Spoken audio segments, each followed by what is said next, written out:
পরিবারের সকলকে খুশি রাখতে আজকেই তৈরি করে নিতে পারেন এই টার্কিশ রুটি। এর জন্য লাগবে না কোনো রকম দামি ওভেন বা আপনার দামি কোনো উপকরণ। মাত্র 20টা টাকা খরচ করলেই তৈরি করতে পারবেন গ্যাসের চুলার মধ্যেই এত মজার টার্কিশ এই রুটি। দেখতেই পাচ্ছেন কতটা ফ্লাফি।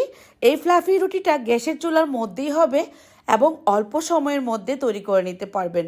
তো আর কথা নয়, চলুন দেখে নিই আজকের মূল রেসিপি কিভাবে তৈরি করা যায় এত মজার লোভনীয় এই নাস্তাটি। প্রথমে একটা মিক্সিং বোলে নিয়ে নিচ্ছি 1 কাপ পরিমাণ জাল করা কুসুম গরম দুধ। এর মধ্যে দিয়ে দিচ্ছি স্বাদ অনুযায়ী লবণ, 1 টেবিল চামচ পরিমাণ চিনি, ইস্ট দিয়ে দিব 1 টেবিল চামচ পরিমাণ। এখন খুব ভালোভাবে ইস্টটাকে আমি মিশিয়ে দিচ্ছি। কুসুম গরম দুধ দেওয়ার কারণে কিন্তু ইস্টটা খুব দ্রুত অ্যাক্টিভ হবে। 2 কাপ পরিমাণ ময়দা দিয়ে দিচ্ছি, একটা ডিম ব্যবহার করব। আমরা অনেকেই ইস্ট কি সেটা বুঝতে পারি না। তো ইস্ট দিয়ে কিন্তু নান রুটি, বনরুটি, পাউরুটি এগুলো তৈরি করা হয়। বাজারে আপনি যে কোনো মুদির দোকানে পেয়ে যাবেন এই ইস্ট। এখন মসৃণ একটা ডো তৈরি করে নিব। এর মধ্যে 1 টেবিল চামচ পরিমাণ রান্নার তেল দিয়ে নিব, এতে করে আঠালো ভাবটা কমে যাবে। ইস্ট দেওয়ার কারণে এই ডোটা কিন্তু একটু আঠালো ভাব হবে, তাতে করে সমস্যা নেই। মসৃণ ডো তৈরি হওয়ার পর গোল রাউন্ড শেপ করে আমি ঢাকনা দিয়ে ঢেকে রেখে দিচ্ছি 10 থেকে 12 মিনিটের জন্য। এর মধ্যে কিন্তু ফুলে ডাবল হবে। এখন কিছুটা পরিমাণ সবজি কেটে নিচ্ছি। একটা টমেটো আমি কিউব করে কেটে নিচ্ছি। টমেটোটা খুবই পাকা টমেটো। আর নিয়ে নিব 4 ভাগের 1 ভাগ বাঁধাকপি। বাঁধাকপিটা খুবই কচি নিচ্ছি। তো আপনার পছন্দ মতো সবজি আপনি অ্যাড করতে পারেন, তবে যে ধরনের সবজিটা ভালো লাগে এই রুটিটার মধ্যে সেটাই আমি দিচ্ছি। ছোট সাইজের একটা গাজর নিয়ে নিচ্ছি। তো এখানে কিন্তু সবজিগুলো আমাদের বাসায় থাকে, আপনার পছন্দ মতো সবজি নিতে পারেন। অল্প অল্প করে সবজি নিয়ে এবার আমি সবজিগুলোকে ধুয়ে একটা প্যানের মধ্যে সামান্য তেলে টমেটোটা প্রথমে ছেড়ে দিলাম। টমেটোটা গলে গেলে এখন আমি গাজর আর বাঁধাকপি দিয়ে সামান্য লবণ দিয়ে দিচ্ছি। স্বাদ অনুযায়ী লবণটা দিতে হবে। এখানে আর কোনো মশলাপাতি দেওয়ার দরকার নেই। 2-3টা কাঁচামরিচ দিব আস্ত, একটা পেঁয়াজ কুচি দিলাম। এখন সবজিটাকে আমি হাফ সেদ্ধ করে নিচ্ছি। সেদ্ধ হয়ে গেলে নামিয়ে নিলাম। এখন কিন্তু দেখবেন যে ডোটা ফুলে ডাবল হয়ে গেল। এর ভেতর থেকে বাতাসটা বের করে দিচ্ছি।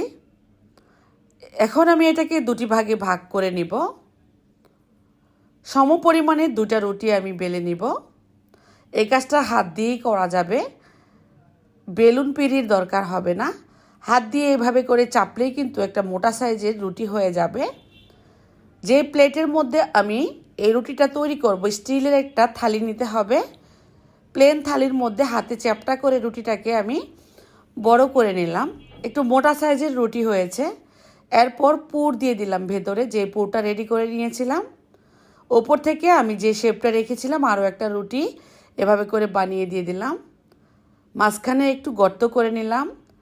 একটা ছুরির পিছনের অংশ দিয়ে এভাবে করে দাগ কেটে নিচ্ছি। আমি যেভাবে করে নিচ্ছি আপনারা কিন্তু দেখেই বুঝে যাবেন। স্টার শেপ করে নিব আর কি। খুব সুন্দর একটা ডিজাইন হয়ে গেল। এবার আরও একটা ডিমের কুসুম নিয়ে নিলাম। ডিমের কুসুমটাকে ব্রাশ দিয়ে এভাবে করে আমি রুটির উপরে দিয়ে দিব, যাতে করে সুন্দর একটা কালার আসে। খুব সুন্দর একটা কালার চলে আসছে। আরও সৌন্দর্যের জন্য আর টেস্টির জন্য দিয়ে দিচ্ছি সাদা তিল। ওপর থেকে একটা গাজরের স্লাইস দিয়ে দিলাম।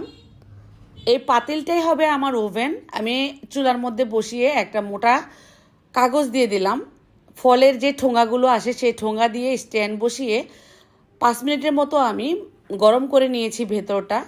এরপর এই রুটিটাকে দিয়ে দিলাম স্ট্যান্ডের মধ্যে বসিয়ে ঢাকনা দিয়ে ঢেকে 30 মিনিটের মতো রাখবো মিডিয়াম টু লো ফ্লেমে।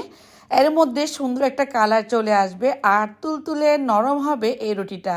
গরম গরম নামিয়ে পরিবেশন করবেন, দেখবেন পরিবারের সবাই খেয়ে আপনার প্রশংসাই করবে আর সব সময় এটা বানিয়ে দিতে বলবে।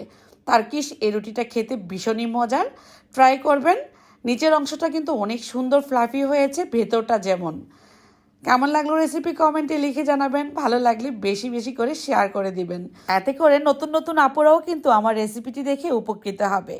সবাই ভালো থাকুন, সুস্থ থাকুন। আজকের মতো বিদায়। আল্লাহ হাফেজ।